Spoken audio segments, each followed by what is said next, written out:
Who likes art? The dozen girls and boys who have gathered around a set of tables for this workshop don't know it yet, but the masks they create over the next 90 minutes will help many of them work through issues they are facing. Maybe problems at home, or school, or with friends.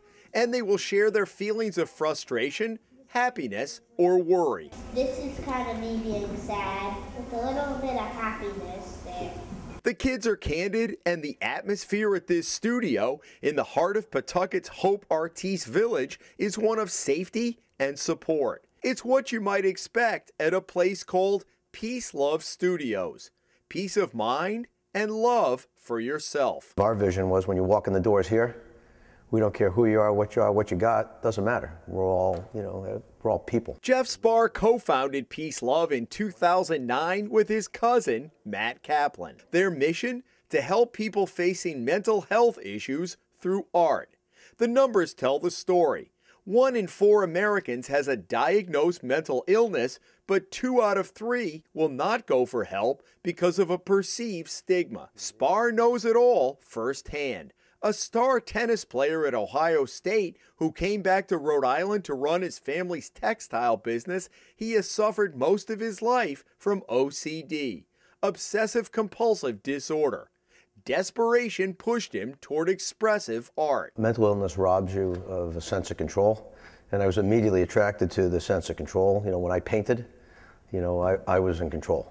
And I found that kind of invigorating for my soul. And he thought it could help others. Why has mental health always people been a little bit on eggshells? The answer is twofold, very simple. Invisible and misunderstood. How do you fix something that it's hard to fix something that you can't see and you can't understand. PeaceLove runs a variety of workshops for all ages. The mask-making workshop often fills up quickly. A 10-week after-school class has these Providence Public School students making transformational collages. And one night, we sat in on a drumming workshop for 24 adults. Dr. Hank Brightman, a trauma and wellness specialist, took the group through a variety of exercises using drums, transitioning into an art project that focused on purging negative thoughts and issues. Everybody has a story or connection to mental illness or mental health. Matt Kaplan, who also sat in on Dr. Brightman's session, focuses primarily on the business side of PeaceLove. The seeds were first planted in 2008 when he urged his cousin, Jeff Spar, to sell some of his artwork. And in one night we sold about $16,000 worth of artwork. End of the night I went up to him and I said, "Here you go, buddy." I said, $16,000, what do you want to do with it? And he kind of looked at me and thought about it for a few seconds and he said, I paint, it makes me feel better, maybe it'll help other people. They founded PeaceLove, a nonprofit with a twist. It also has a for-profit side that generates revenue to help fund the studio through the sale of various PeaceLove merchandise. The organization also has a partnership with Alex and Ani's Charity by Design program, which created a Peace of Mind bangle. Over the last year, they've sold more than 60,000, generating tens of thousands of dollars for PeaceLove. This is a true social venture. It's a for-purpose business. We have a purpose, we have a mission, and to drive that, to help people create peace of mind and to do all the things that we want to do in the world, we need to run a profitable business. We always thought that if we could control our own destiny and we could generate our own revenues, that we could self-sustain our give back or our impact, which is our programs. So like any good businessmen, Kaplan and Spar thought about branding. Could we build a brand to make mental illness cool, and not cool to have it, but cool to support it? There's nobody wearing a positive symbol for mental health out there. The yellow bracelet, the pink ribbon, Product Red for AIDS. A lot of great causes have great brands that people can buy, and in buying it, they show their support. But mental health didn't have that. No one's walking around with a t-shirt that says "I'm mentally ill." But they'll wear this t-shirt, and they'll wear that hat, and they'll wear that bracelet, and they'll wear that because it's cool. It began with the PeaceLove symbol that Spar painted a decade ago and which anchors the studio in Pawtucket. The financial model has allowed PeaceLove to reach a broad spectrum of people. The people that could afford our services, corporations, schools, organizations that had budgets, pay for it, and we could subsidize the programming for communities that necessarily couldn't pay for it. This has been a godsend for me. Sean Oswald, who retired from the Navy 5 years ago, is bipolar and suffers from PTSD. Her therapist recommended PeaceLove 18 months ago. She now volunteers and has begun a fellowship to help her fellow vets suffering from PTSD. A lot of people walk in here and they say, I don't know how to draw. Well, it's amazing what they're able to come up with when they actually sit down and do it. One of the things that expressive arts does is a lot of times people, they can't talk to their therapist. So if you come here, you're able to potentially express things through art that you can't or are not comfortable with talking to somebody. Amy Kinney became PeaceLove's program director 5 years ago.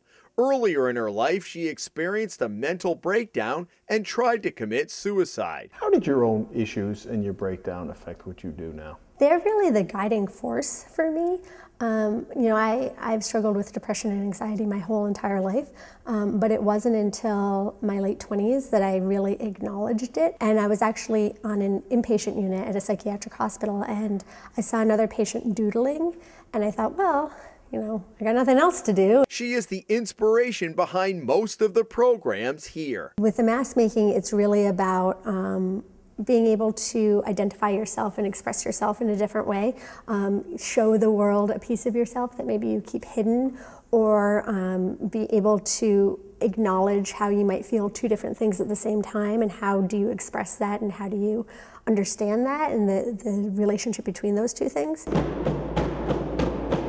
The drumming program is amazing to watch. It's another way to sort of become part of a community, but also have the opportunity to express yourself. And you may be feeling this kind of feeling, or you may be feeling, and being able to convey that is a really amazing process that words don't always capture. Early every Wednesday morning, you can find Spar at the basement studio in his house. No exceptions. It's the result of a challenge from his own therapist. And he said that, you're so busy, traveling all over the place, telling everybody all over the world that, this is good for him. You got to listen to your own medicine, take care of yourself. A common thread among many of Spar's art pieces is the lack of a face in his characters. In group sessions, the issue sometimes comes up with speculation from the participants about why no faces. We go around the circle and I hear a lot of really, cool stuff.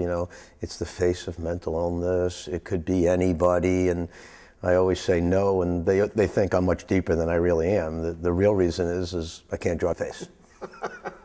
And, I use it as an example of, using a negative as a positive. That's become my thing. PeaceLove is expanding and will open a new studio in Las Vegas later this spring with the help of Zappos, the online clothing and shoe store based in Vegas. The location may be different, but the message is the same. We work with kids in private schools. We work with kids in inner city schools. We work with kids in hospital settings, after school programs. They're all facing the same challenge, mental illness and mental health. It doesn't discriminate. Spar says dealing with mental health issues is a daily battle for him and millions of others. And his message also remains the same. I'm not going to let it stop me, and that's when I'm winning. And I think that's the key to battling any type of affliction or illness, and not letting it define you. And not that it's not difficult, it is. In Pawtucket, Jim Hummel for the Rhode Island Spotlight.